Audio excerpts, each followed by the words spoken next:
Today we'll be reviewing the Wild Turkey American Bourbon Whiskey Rare Breed.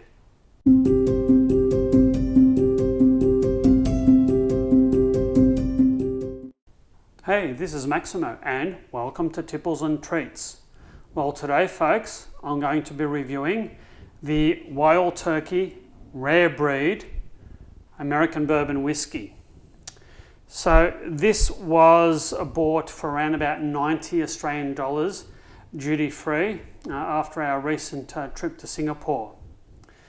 One of the things that I will remark on is that as far as the selection of different spirits at Melbourne Airport duty free store, it's a whole lot of a smaller range than there was pre-pandemic. So that's one of the things I noticed. There was just a lot less to choose from.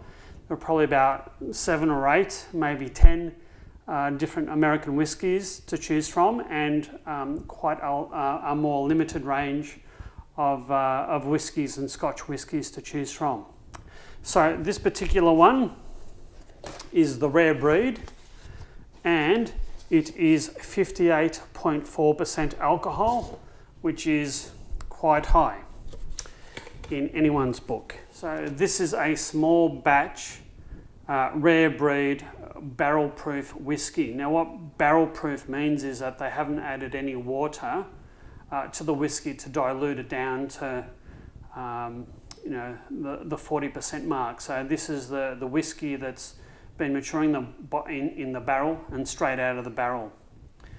And it is a blend of different Wild Turkey whiskies with 6, 8 and 12 year maturity in the barrel. So even though this isn't sort of age defined, it is a blend of mid to older term bourbon whiskies. I shall give this a go. Now this is $90 I paid duty free Australian for a 1 litre bottle, and I need assistance. Oh goodness.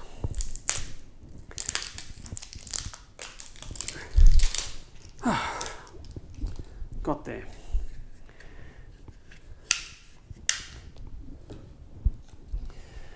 Okie doke, a 1 litre bottle, and it says 46 standard drinks, so probably it's going to take me a while to go through that. 58.4%. Nice satisfying pop of the cork, and it is a real cork with a wooden lid.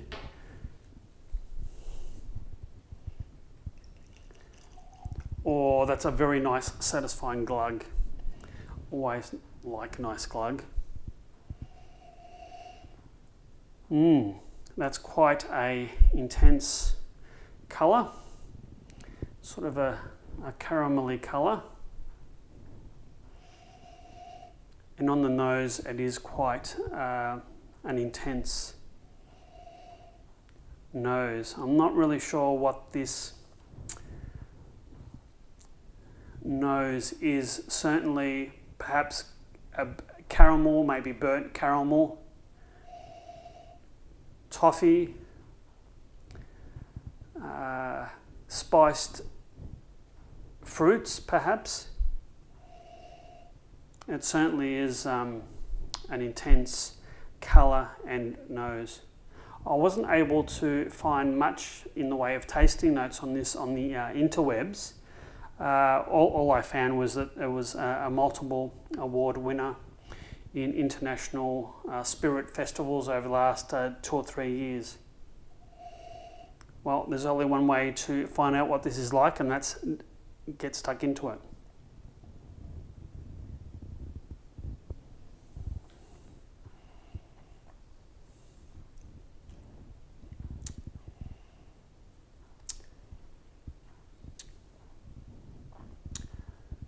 Oh, there's a lot going on with this. Where do I start? Initially, it's quite a creamy, sweet finish. Mid-palate, it sort of gives some toffee and spiced fruit flavours. It's got a very, very long peppery finish.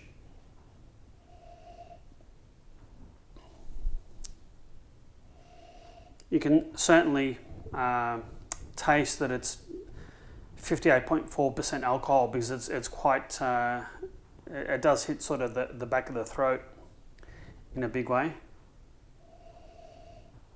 Now I think you can detect the, it says it's aged in white oak barrels, and I think there is sort of a woody, both taste and perhaps a woody or earthy aroma in the nose, and perhaps even in the finish.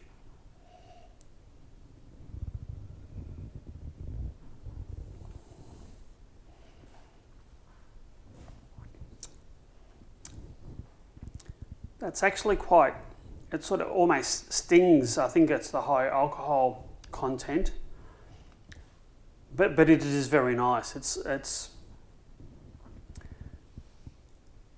in terms of a other bourbon, the other bourbon that comes to mind is the Woodford Reserve. Is probably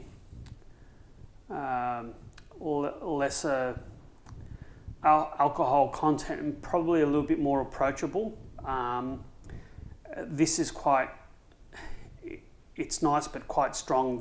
Certainly the finish is quite strong.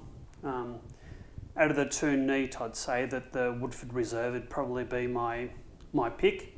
But let's have it with some ice and see what that does to this. And it's a litre bottle, so it'll keep me going for a while.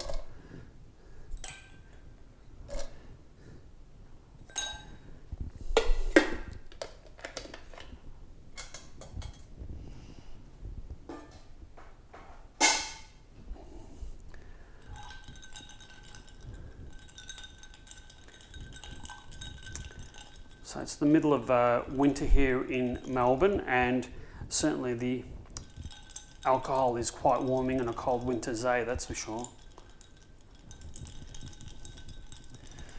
I think the ice has sufficiently melted. It's sort of lightened the colour a bit.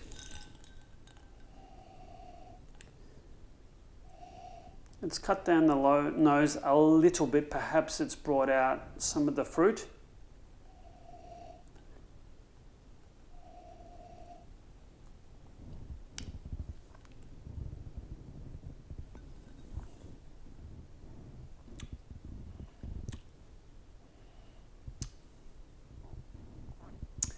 That's changed this bourbon quite a fair bit. I think it's brought out the initial creaminess and the initial sweetness. I didn't sort of detect as much sweetness without ice.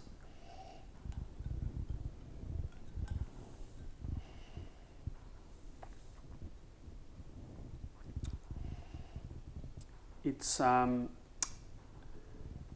cut down maybe the alcohol taste or the spiciness or the pepperiness ever so slightly, and has mellowed it out a little bit. This is still quite a strong whiskey, a bourbon whiskey that is. I'm not sure. I don't think this is the best bourbon whiskey I've ever had. I think I prefer the Woodford Reserve, to tell you the truth. I think this is, it's nice, but it might be just a bit too perhaps strong or not as well balanced as the Woodford Reserve. I think there's probably too much in this for me or for my palate. I think it's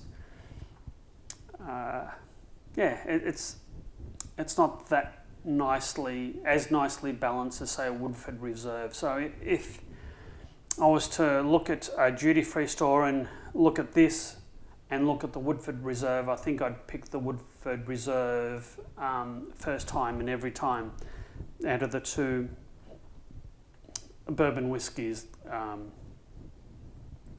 That's my view, clearly subjective. I'd be interested in your thoughts. What do you think? Have you had both? And what do you think is the best bourbon whiskey for you and for your taste and for your palate? Hopefully you've liked this video review. If so, please do hit the like and subscribe buttons. Let me know if there's any requests or different spirits that you'd like me to try, and I'll do my best to procure some and give it a go. But on that somewhat disappointing note, cheers.